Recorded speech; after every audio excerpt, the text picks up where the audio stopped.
Unfortunately, I don't have an easy fix. I don't have a magic pill that can just take this all away or fast forward through all the pain. Breakups can be one of the most painful situations that a human being can go through. But on the other side, it can be so rewarding if we can move through this with discipline and with integrity and create a new path for yourself.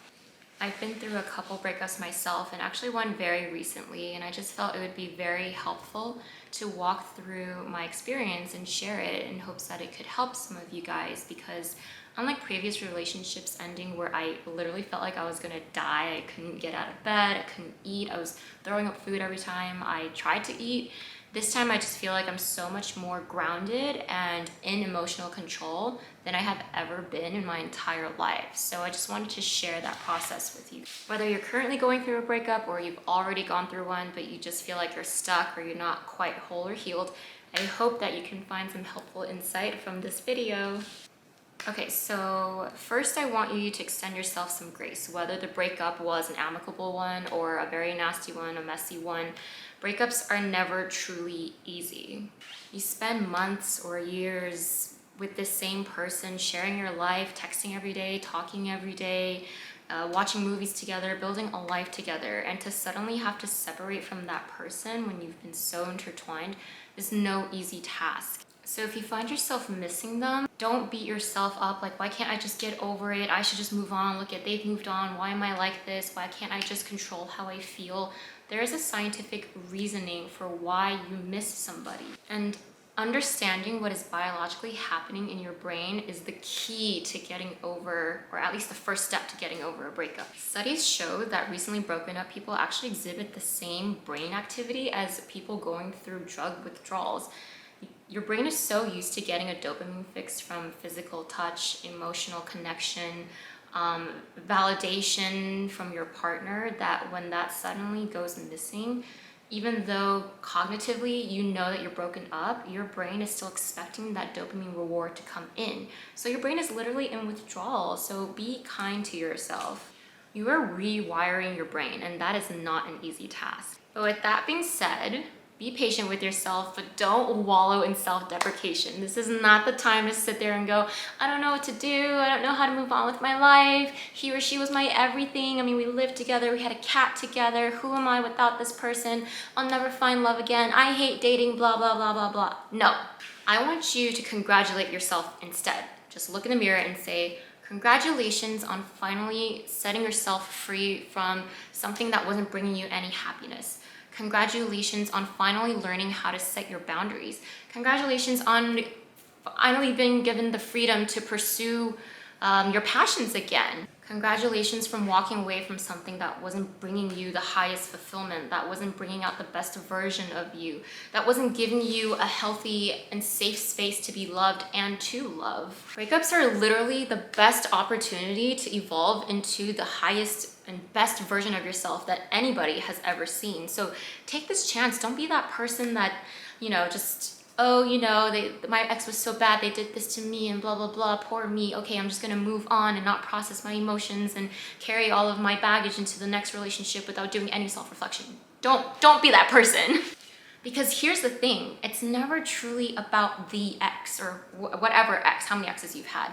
It's always about recycled pain, about recycled trauma. When you don't process your emotions, you end up bringing that trauma into all of your relationships going forward. It's the same thing, just with different people. We subconsciously recreate the emotional experience that we had as children. So maybe when we were little, we didn't get enough attention, we didn't get enough love, or maybe our feelings were shut down every time we tried to speak about them. Maybe we were abandoned, maybe either physically or emotionally. All of this trauma you can carry into your adult life, and it manifests as very toxic behaviors in your relationships if you don't dig deep and try to understand where it came from. So if you don't figure out the original source of your wounds, you're going to end up carrying the same emotional experience into all your relationships, whether it's with friends, with coworkers, or your intimate romantic relationships. When you don't process your emotions properly, all it takes is one little tick, one little disappointment, one little criticism, one little mishap for you to spiral down and have an emotional time bomb go off. And then you find yourself repeating the same thing again and again and wondering, why does this always happen to me? Why do I always find myself in these sort of situations, in these sort of relationships? Instead of like, why does it happen to me? Ask yourself, Why am I allowing this to happen? What am I doing in my life that is not correcting this? Why am I still allowing it back into my life? Because now it's not just your current breakup that hurts, it's the one before that. Oh, remember he did the same thing to you, he also left me, or whatever. And then it's the one from college, and then it's one from high school, and then it's what somebody did to you in elementary school, or you were bullied, or something that you resent your parents for, even though they probably don't remember it. It's all of this compounded trauma that you keep bringing forward and that keeps getting bigger. So the ask here is, you need to really, really dig deep into your core and do some introspection. Ask yourself the hard questions like, what is my attachment style? Why is this such a trigger for me? Why am I drawn to these type of people? What red flags do I consistently ignore even though I know it's a red flag? Why do I tend to get anxious? Why do I tend to get jealous? Why do I tend to get clingy? Or maybe why do I have commitment issues? Why do I have trust issues? Why do I find it hard to be vulnerable with people? These are all very hard questions to ask yourself, and try to understand where the root of these emotions and feelings come from. Asking yourself these questions is a very intimate and introspective journey with yourself. It's very personal because it requires a lot of vulnerability and honesty. And I might get some mixed opinions about this, but I personally think that blocking or limiting your interaction with your ex can be so conducive to helping you move forward. And I know a lot of people are gonna be like, well, I don't wanna block them because it shows that they win, or, it makes me look bad. And it doesn't, it honestly doesn't. Because blocking them is only going to help you win. You're trying to break a pattern here, a pattern of consistently having this person in your life. You need to set boundaries. However, I know that that's not as easy for everybody's situation, because you might have kids, you might have businesses together, you might live together, but at least on social media, I feel like it is very beneficial to just not look at each other's content. If you're consuming each other's contents, you find yourself in that emotional spiral, like, what are they doing? Why do they look so happy? Oh, they went out partying. How come I'm the only one suffering? These are just not helpful thoughts. Like, you don't want to go down that rabbit hole. So the best thing to do, I think, is to just unfollow if they're private, or block. I just think that that's healthier. And stop feeding your emotional monster. That little gremlin that lives in like the dark, deep abyss in your brain that's like, we want negativity, like let's look at old photos. Oh, look at how good things used to be. Oh, look at that time that he messed up on something. I can't believe he did that to you. Let's go stalk them.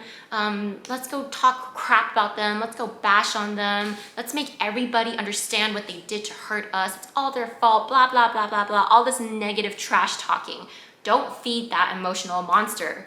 I've been there because it feels so good in that moment. It's so rewarding in that moment, but it's like binge drinking. In the moment, you're just having fun and you're like, woo, I'm drunk. And then the next day, it's this terrible hangover. That's what happens when you feed your emotional monster. Just don't do it. Listen, I think that in the first week or so, you are given a sort of grace period where you are allowed to vent about them and talk shit about them, because rage is one of the initial stages of grieving. So you are allowed to just get it out and vent, but make sure you're venting to your closest friends in a safe environment. Like, don't be blasting everything for everyone to see on social media, or, you do what you need to do. But after that first 2 weeks, I would say reel yourself in and say, okay, I've got my anger out. How can we now move forward? Because every time you retell that story, every time you go, my ex did this and he did this and he did this, and you retell that story, you're honestly just re-traumatizing yourself. You can feel your blood pressure going up again, and you're reliving that memory again in your brain, and that just hinders your progress. You don't want to do that, no matter how enticing it is. All in all, just don't fall into hate fest rabbit holes. That's when you fall into emotional spiraling, and then it is so hard to dig yourself back up and out through that again. It's like going 5 steps forward and 10 steps back. Try to avoid it if you can. Catch yourself. Okay, is this a helpful thought? Am I starting to bring up all the negative memories again? Am I vocalizing all of my negativity again? And if you are, reel yourself in. And here's what I also find helpful. I actually had to tell my friends, like, listen, while doing the hating and bashing on the ex is fun initially, it makes you feel crappy afterwards. So I'd ask my friends, like, let's just agree to not bring up his name, or her if you're a guy. Don't bring up their name again. Ask your friends to do that for you. Let's just everybody move on. And maybe in a couple months where you feel like you're in a good place and you can hear their name without remembering all the negative stuff, then they can start introducing their name back into conversation again if it's necessary. But I find it very helpful to tell my friends that. And when you're not triggered by outside conversations, that really helps propel your healing process going forward.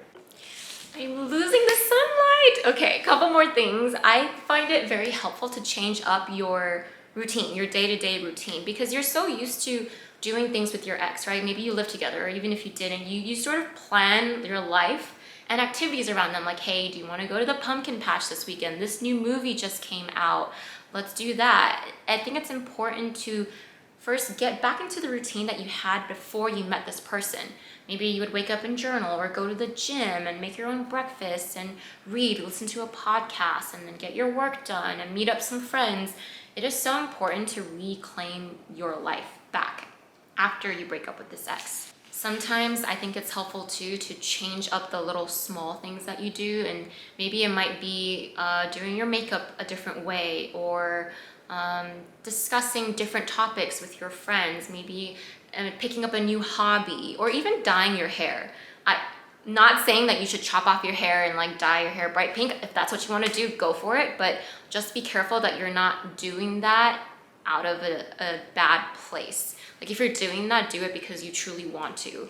I think as humans, it's kind of natural to want to change things about ourselves, to make ourselves different than the person that we were when we were with our exes. And it's a human nature to want to just, you know what, that's an old chapter. I want to move on. I want to forget about it. Let's change small things about myself. And I think that's a good thing. You should change small things about yourself as long as it's something for the better. Don't be picking up like bad habits. Like, don't suddenly start drinking or smoking or doing something unproductive. Like, don't suddenly play a bunch of video games and get super good at whatever video game it is. But maybe pick up just, tennis or golf, something physical. Or listen to more self-development stuff, and try to surround yourself with people that uplift you and that inspire you, because that is so crucial during this time when you're trying to learn and trying to heal. It's so helpful to pick up positive aspects, positive characteristics that you can learn from other people. So be careful who you surround yourself with as well. So with all that comes, of course, self-love. We go from loving somebody so much that we might have lost ourselves in the process. And this is the best time to reclaim that self-love for yourself.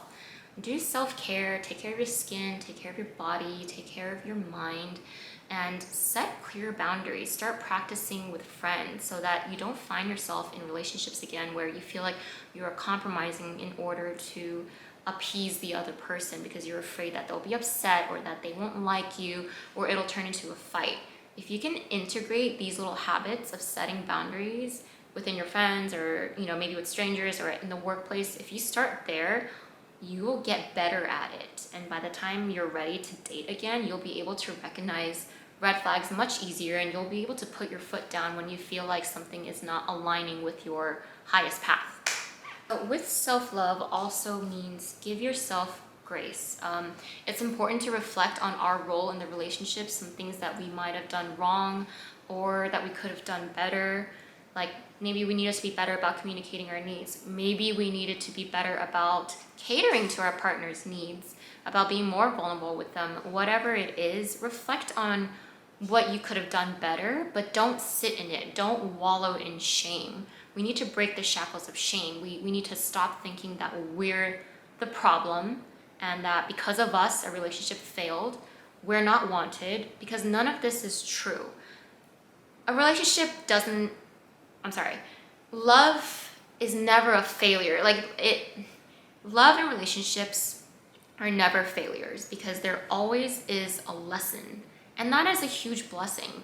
Love is only a failure when you fail to recognize your mistakes, and when you fail to break toxic patterns. That's when love fails. You're doing a disservice to yourself. You are compounding your own trauma, and on top of that, you're contributing to adding to somebody else's trauma that they're going to carry with them forward. And that's just not Not a good thing to do, okay? Oh, and one more thing, which some people might disagree with me on also, but I'm not trying to shame anybody, but I think it's helpful to avoid random hookups with strangers. I know I've had friends that said the best way to get over someone is by getting under them. And honestly, I'm a huge believer in like energetic sharing. And I just feel like why share your energy with a total stranger when your energy is not in the best place? It's not its purest form. You're just, there's some black clouds going on. You're trying to grieve, you're trying to heal. Why share that energy with someone? And also, you might unintentionally let in some energy leaks from that person. Who knows what they're dealing with? So if somebody's not energetically well and you're not energetically well, that could just kind of end badly and you might regret it, whatever it is. I personally just think that you should really focus on yourself. Try not to jump into another relationship because the relationship with yourself is the most important one at this point. Of course, if you meet somebody that's so amazing and there's this energetic pull, be careful, but go for it. And if you are that person that wants to, I'm not saying don't hook up with people, but I just think that personally it hinders the progress of healing because you're not like entirely focused and you just don't really want to put yourself in a situation where you get distracted by other things. Okay, so as I was editing the final video, I realized that I left out one really important point, like the first point. The first thing that I did after the breakup, like a physical thing that I did, was that I quit alcohol. I cut off drinking, and this is a personal choice. I'm not saying you have to do it or like that's like the first thing you should do. However, I just felt that my relationship with alcohol had sort of taken a downturn because when you're not in an emotionally good place and you end up drinking, that can turn out very, very badly. That can have very bad consequences. Personally, for me, I just did not want to take that chance. Knowing me, when I'm not emotionally stable, or if I'm feeling sad or angry or some type of way deep down, and I drink, even if it's like a glass or two, I just end up feeling so anxious and so down. And then the next day, especially, like the anxiety is so real. I just end up feeling just awful about myself.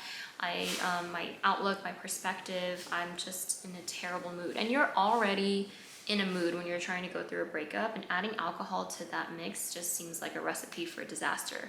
So it's not something that I plan on keeping, like, I mean, I'll never say never, but for the time being, for an indefinite amount of time, I think I will be staying away from alcohol, and I really, really recommend it during this time so that you are in a sober mindset and you can really, really focus on what needs to be tuned into and fixed deep within without having your judgment be impaired. Alcohol might temporarily drown your sorrows, like maybe you're going out with your friends and you just want to get drunk, or you want to catch up with somebody and talk over some wine, but it's never truly just, I'll have one glass or two or one shot, two shots, and then if you're in your feels, you just end up like, you know what, I just want to keep drinking because this feels so good right now and I don't have to think about all the negative things happening in my life. I just want to focus on the moment. And then that's how you go down the slippery slope. And it's a very temporary band-aid that lasts like a couple hours. And you end up coming out on the other side feeling absolutely way worse than the initial condition that you were in. Alcohol and grief have a very, very tragic and very dangerous relationship. I think that if you're truly, truly intentional and serious about wanting to grow and heal from this breakup, it should be avoided. At least give yourself like a month or two or three. I just think that would be beneficial. You don't want to end up finding yourself in a situation where you're not yourself. You end up doing things and saying things that you just normally wouldn't have done. And then when you're sober, you think back on it and there you go. You have one other thing to recover from and to heal from. So to just avoid that, let's just cut out alcohol for at least the time being. Cutting out drinking has had such a positive effect on my life, at least. I feel like at least I can own up to every single emotion and feeling that I go through. I know that it is completely me and myself. There's no influence of anything else going on in my mind, and I can really, really just sit with it and maybe cry through it or scream through it and then work through it and come out on the other side, and it's just me. So with that being said, please consider taking a break from alcohol as you heal from a breakup. For me, it's worked wonders, and I trust that it will for you as well. So back to the original video now. I'm so proud of you for being so brave in this and recognizing your own role and taking the steps to heal yourself. Like, that's so amazing, guys. That's so amazing. If you're watching this video because you're trying to better yourself, I'm so freaking proud of you. So that is my summary for how to get over a breakup. So I appreciate you taking the time to watch all of this. It is my first video, so bear with me, cut me some slack. I promise the content will get better. If you can think of any other tips or tricks on how to better move on from a breakup and heal from a breakup, please leave them in the comments below. Once again, I am so proud of you for even clicking on this video or listening to it. It shows that you want to be better and you want to improve yourself. You got this. I believe in you. I believe in us. Don't ever give up on love. I love you.